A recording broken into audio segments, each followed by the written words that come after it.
What if I told you that one of the most iconic, tragic heroes in RPG history actually made her debut years earlier, acting as a random enemy hidden in the corner of the ocean? If you sail to the absolute middle of nowhere corner of the map in Final Fantasy V, you'll stumble into an encounter that will make you double-take so hard you might give yourself whiplash. It's an incredibly rare creature named Villia, and looking at her is like looking at a ghost from gaming's future. Seriously, look at her design. She's sitting there, enveloped in a massive cascade of vibrant purple, pink, and yellow flowers, wearing a flowing dress and a neat little ribbon in her hair. She even sports those distinct, parted curtain bangs.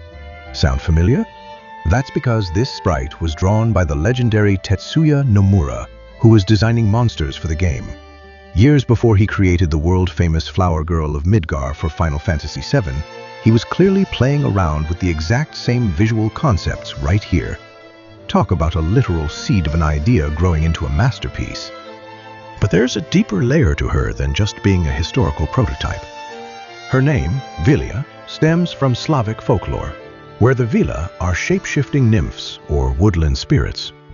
They're beautifully deceptive, sometimes helping humans, but prone to fiercely protecting their domains. This perfectly matches her subtext in the game.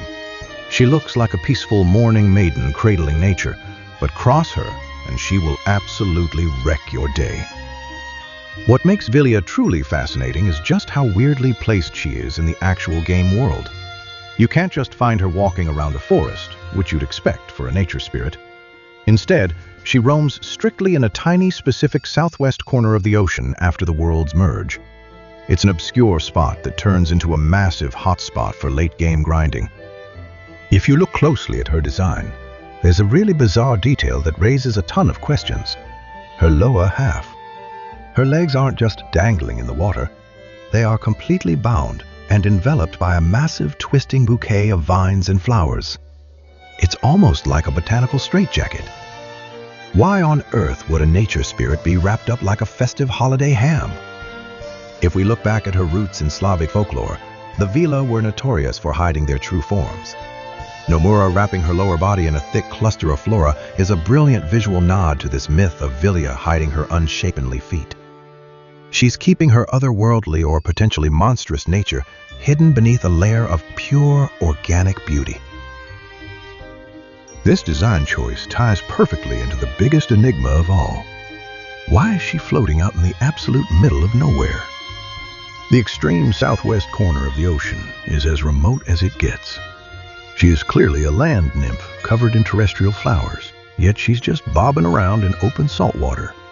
It makes absolutely zero sense. Until you remember when you find her. She only spawns in the merged world, after Exdeath forcibly smashes two separate dimensions together like a cosmic toddler playing with Play-Doh. Entire landmasses shifted, mountains swapped places, and ancient forests were completely wiped out. She isn't out there because she loves the ocean breeze. She's an ecological refugee. Those flowers wrapped tightly around her legs might literally be the tragic final remnants of her destroyed forest, serving as a makeshift flotation device to keep her from sinking into the abyss. She's stranded in the deep blue, completely isolated, clinging to the only pieces of her home that survived. Noisy adventurers who sails into a magic maiden's personal space beware of her unleashing her Almagest spell. Villia paved the physical blueprint for an absolute gaming legend. The lore behind here is fascinating, and she's easily one of the most influential and unforgettable secrets to discover for anyone delving into JRPG creature designing.